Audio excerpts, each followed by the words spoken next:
आदाब नाजरीन, उर्दू ख़बरनामे में आपका खैर मकदम है। मैं हूं सोहेल ख़ान। देखते हैं आज की अहम खबरें।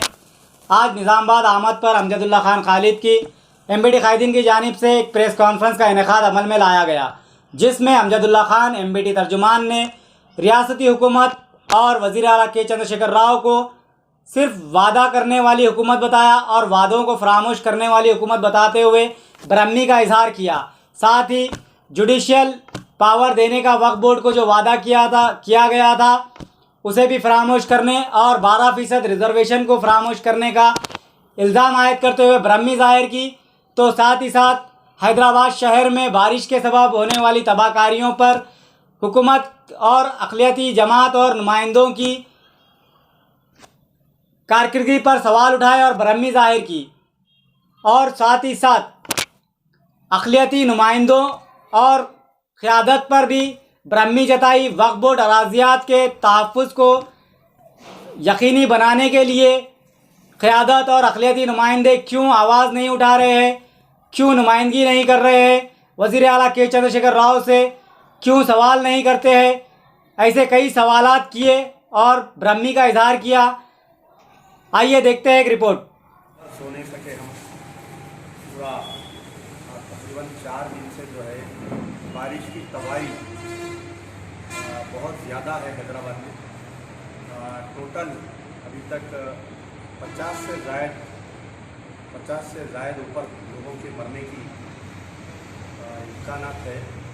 सरकारी तौर पे तो सिर्फ 15-20 बोल रही, लेकिन क्योंकि मैं खुद रोज़ाना मॉर्चरी को जा रहा हूँ, एक ख़ानदान के 8-8 आदमी 10-10 आदमी लापता है।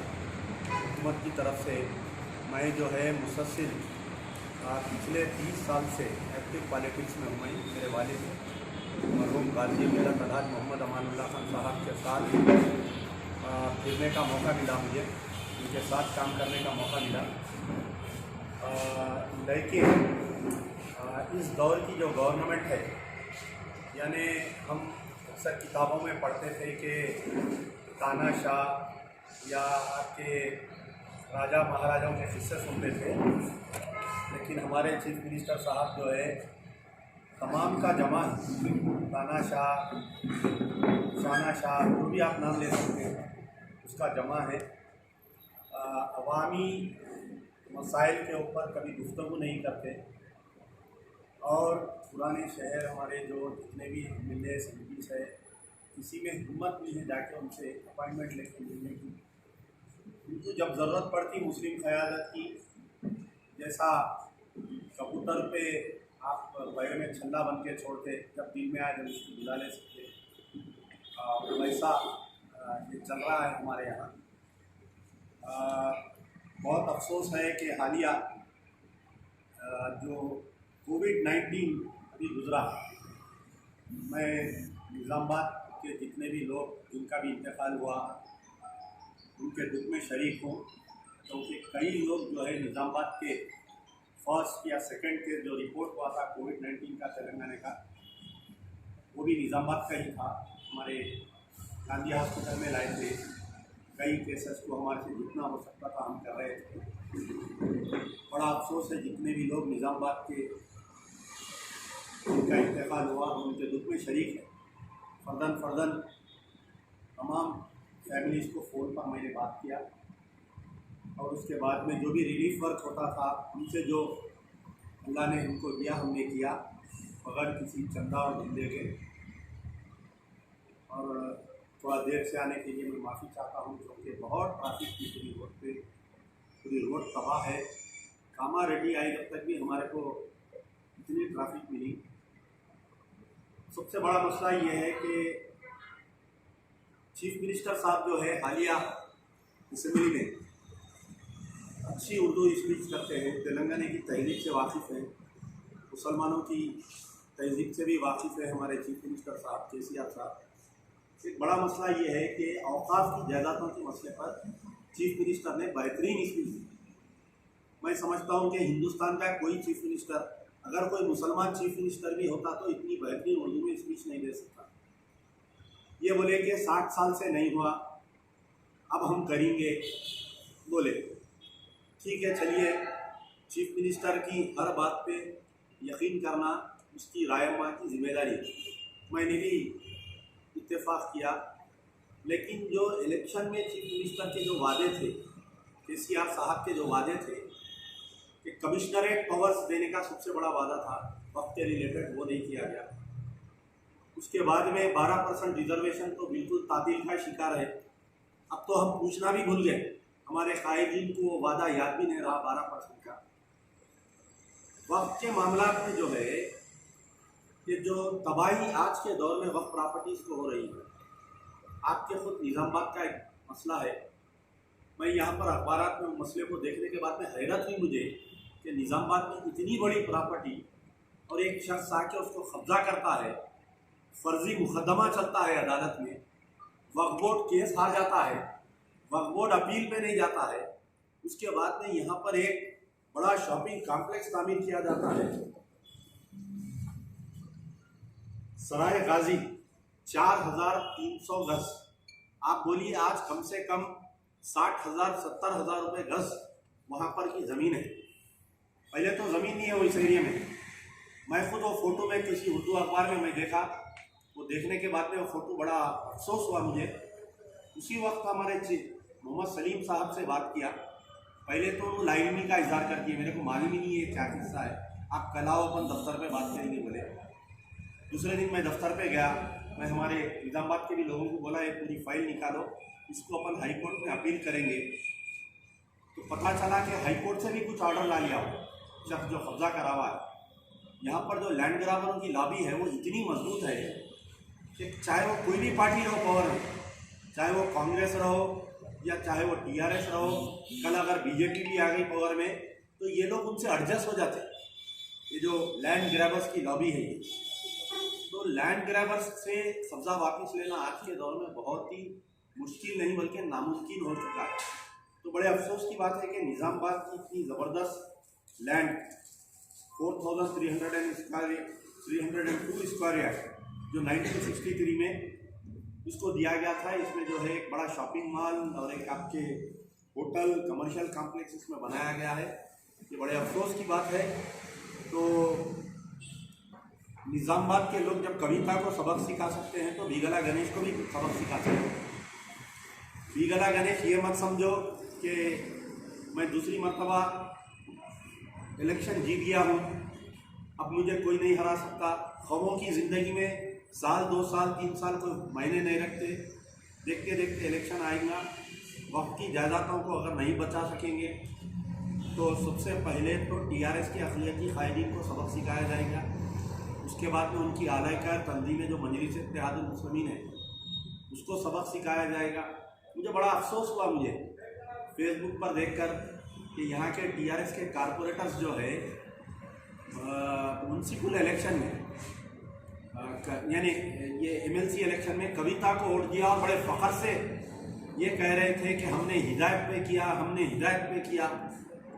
कम से कम अगर फ़र्ज़ करिए मजलिस इत्तेहादुल मुस्लिमीन के इलेक्टेड यहाँ के जो निज़ामाबाद के लोकल बॉडीज़ है, अगर वो लोग वोट नहीं भी देते तो कविता इलेक्शन जीतती। कम से कम सेक्रेटेरिएट के 2 मसाजिद का संगे बुनियाद या काम चालू हो, जब तक अगर ये लोग वोट नहीं देते कविता को तो मैं समझता कि हमारी कुछ कदर रहती। आज हम जो है हुकूमत में टिश्यू पेपर से भी बदतर हो गए। टिश्यू पेपर की तो भी कोई वैल्यू हो, उससे बदतर हो गए हम भाग भाग के जाके वोट दिए। ये बड़े अफसोस की बात है कि अब क्या दिए, मिला नहीं मिला या डरा के वोट लिए, ये उनको मालूम, उनके अल्लाह को मालूम, उनके ज़मीन को मालूम। लेकिन अफवाहें तो बहुत गर्ज कर रही है। दूसरी चीज़ ये है कि यहाँ का एक और सबसे बड़ा मसला जो है कि आज से कुछ दिन पहले यहाँ पर एक मौलाना अताउर रहमान कॉलोनी बोलकर बसाया गया था।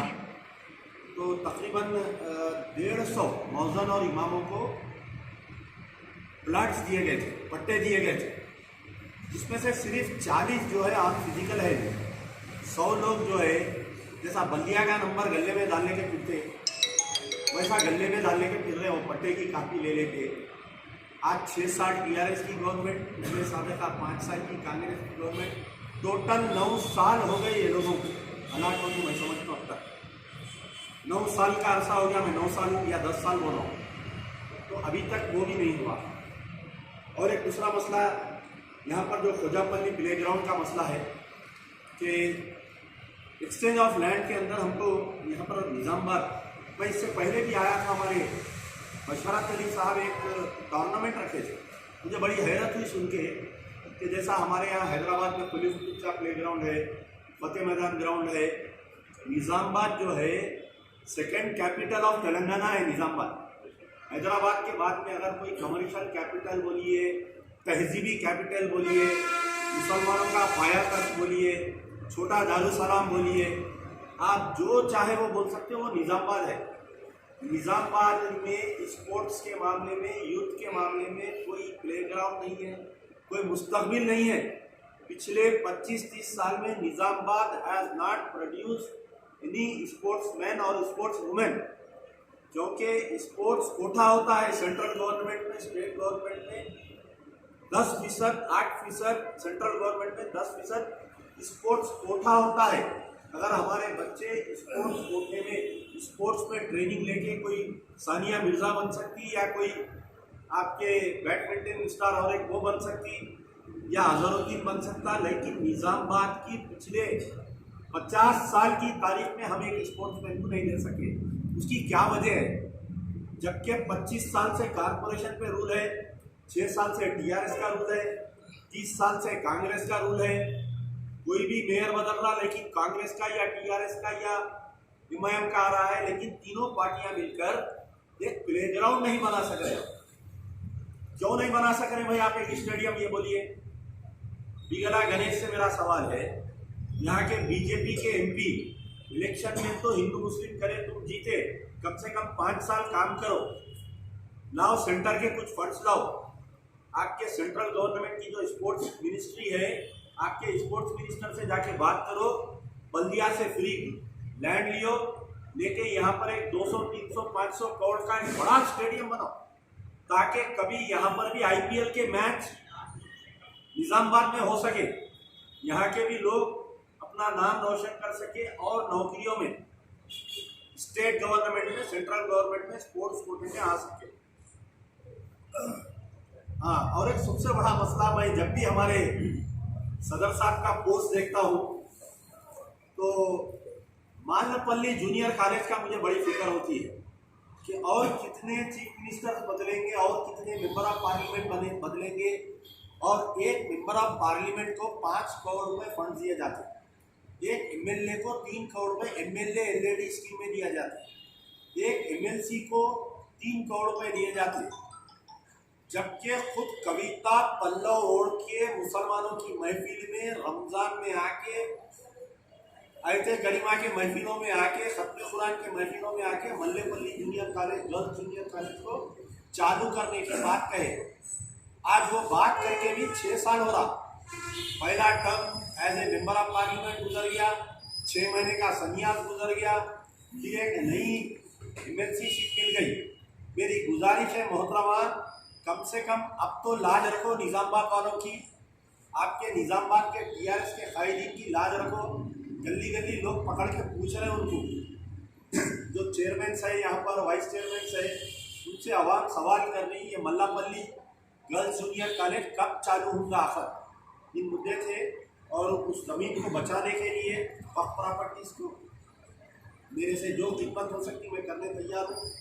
इंशाल्लाह हमारे पास ज़रा ये तूफ़ानी बारिश का सिलसिला ख़त्म होने के बाद में निज़ामाबाद का एक बड़ा delegation, irrespective of religious political parties, आप लोग भी आइए, साफ़ी बिरादरी भी आइए, पूरे मिलके 50-60 आदमी आइए यहाँ से, इस मसले को बामे उरूज पे उठाएंगे हम।